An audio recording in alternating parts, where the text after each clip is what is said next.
What you're about to see is not a bomb. It's the infamous Galaxy Note 7, the phone that rocked the tech world with one of the biggest, loudest, and most dangerous scandals ever seen.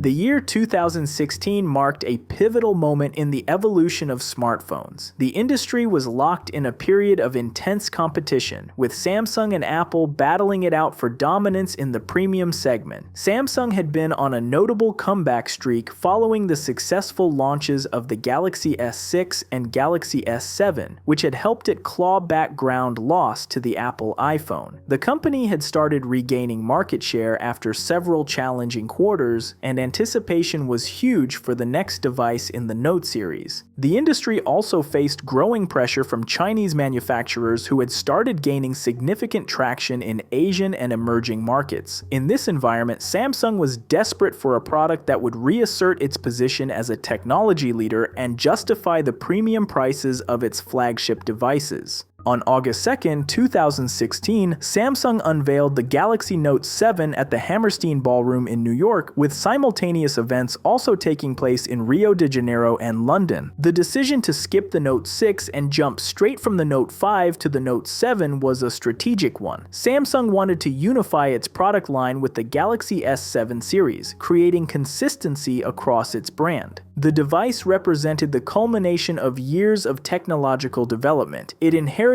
the processor, camera, and IP68 water resistance of the successful Galaxy S7, but incorporated a larger 5.7-inch screen with curved edges. The Note 7 introduced several significant innovations. It was the first Samsung device with a USB-C connector. It featured the first iris recognition system for biometric unlocking, and it boasted the most advanced S Pen to date, with 4,096 pressure levels and a finer tip. The device's battery was one of its most talked about elements. With a 3,500 mAh capacity, it offered one of the highest energy densities available in smartphones. Samsung had worked relentlessly to maximize the power capacity within the device's ultra-thin 7.9mm thick design. The initial reception was extraordinary. In South Korea, the device racked up 200,000 pre-orders in just 2 days, setting a national record. Early reviews were overwhelmingly positive, with critics praising the harmonious integration of advanced features into an elegant design. The unlocked price was around $850, positioning it firmly in the ultra-premium segment of the market.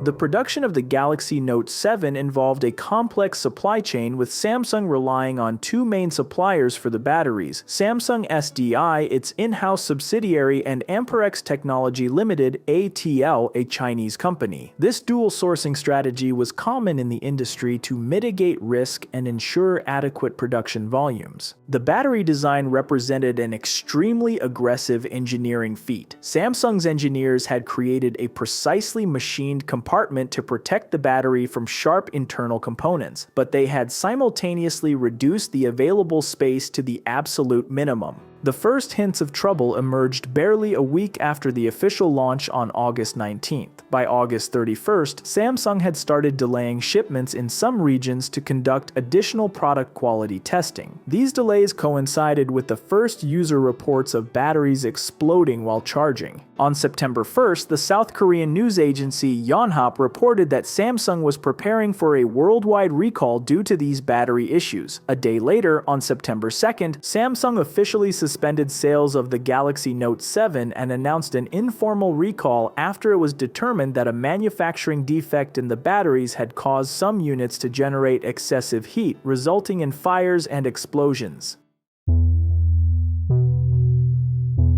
On September 15th, the U.S. Consumer Product Safety Commission officially announced the recall of the Galaxy Note 7. By that time, Samsung had received 92 reports of battery overheating in the U.S., including 26 reports of burns and 55 reports of property damage, which included car and garage fires. Samsung had sold approximately 2.5 million units that needed to be replaced. The company initially attributed the problem to faulty batteries manufactured by Samsung SDI SDI, which accounted for about half of the total production. Samsung proceeded to replace these devices with units using batteries supplied by ATL, believing it had identified and isolated the problem. On September 8th, the Federal Aviation Administration, FAA, issued a warning advising passengers not to power on or charge these devices aboard aircraft. The European Aviation Safety Agency made a similar statement on September 9th. These airline restrictions represented an unparalleled precedent in the consumer electronics industry. The market's initial response was severe but contained. Samsung shares fell 6.3% on the Seoul market, hitting their lowest level since July. Investors had wiped approximately $14.3 billion off Samsung's market capitalization. However, many analysts considered the impact to be temporary, assuming Samsung could contain the crisis with the exchange program. Confidence in Samsung's solution crumbled quickly when the replacement devices began to exhibit similar problems. On October 5th, a replacement Galaxy Note 7 caught fire on a Southwest Airlines flight, forcing the evacuation of the aircraft. This incident proved that the problem was not limited to Samsung SDI batteries. On October 9th and 10th, the 5 major U.S. telecommunications companies, AT&T, T-Mobile, Sprint, Verizon, and U.S. Cellular, announced the suspension of all Galaxy Note 7 sales. On October 10th, Samsung officially announced that it had asked all distribution partners to stop sales and exchanges of the Galaxy Note 7. A day later, Samsung announced it would permanently cease production of the device. On October 14th, the U.S. Department of Transportation, along with the FAA and the Pipeline and Hazardous Materials Safety Administration, announced an emergency ban on all Galaxy Note 7 devices on U.S. air transport. This prohibition covered devices in carry-on luggage, checked baggage, and as air cargo. The measure took effect on October 15th at noon.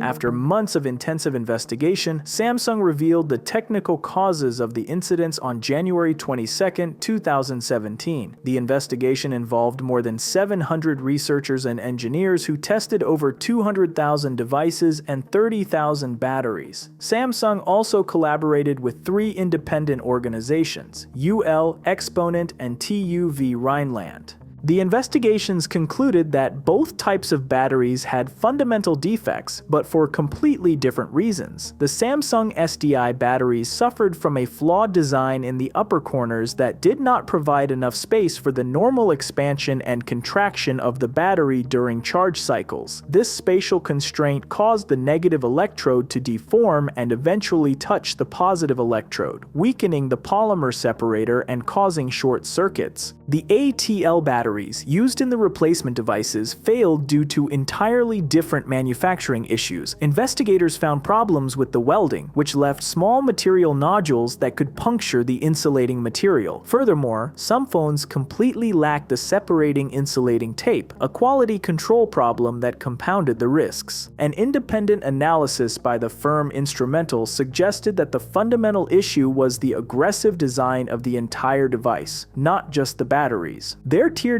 revealed that there was so little space between the battery and other components that minimal pressure, such as sitting on the phone in a back pocket, could compress the polymer separator layers to the point of contact between electrodes. The financial impact of the Galaxy Note 7 was devastating. Samsung projected its operating profit would drop 33% in the third quarter of 2016 compared to the previous quarter. Analysts at Credit Suisse estimated that Samsung would lose at least $17 billion in revenue from the production and recall of the Galaxy Note 7. Samsung announced that the discontinuation of the Note 7 would cost it approximately $3 billion in the fourth quarter of 2016 and the first quarter of 2017, of bringing the total cost of the recalls to at least $5.3 billion. This figure didn't include the costs of the first recall, which analysts estimated at an additional $1.3 million.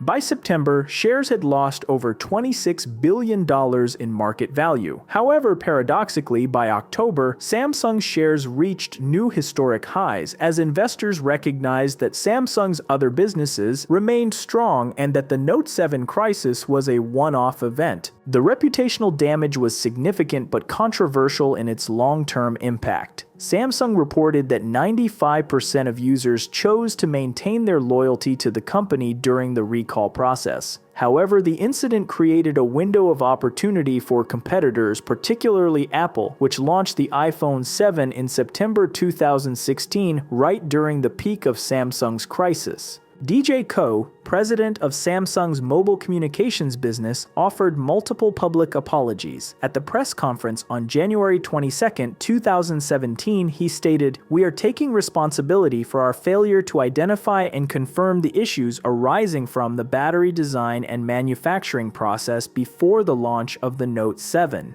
Samsung also published open letters of apology in major US and European newspapers. B0MB, president and CEO of Samsung Europe, wrote, "We recognize that we have not lived up to your expectations or our own high standards. For this, we are truly sorry." The letter also appeared as full-page ads in publications like the New York Times and the Wall Street Journal. In response to the crisis, Samsung implemented an 8-point battery safety program that included more extreme testing, X-ray inspections, and more human checks. The company also formed a battery advisory group composed of external academic and research experts from institutions like Cambridge, UC Berkeley, and Stanford. Samsung managed to recover 96% of the approximately 3 million Galaxy Note 7 devices sold worldwide. To facilitate returns, the company implemented software updates that disabled the charging and network connectivity capabilities of unreturned devices.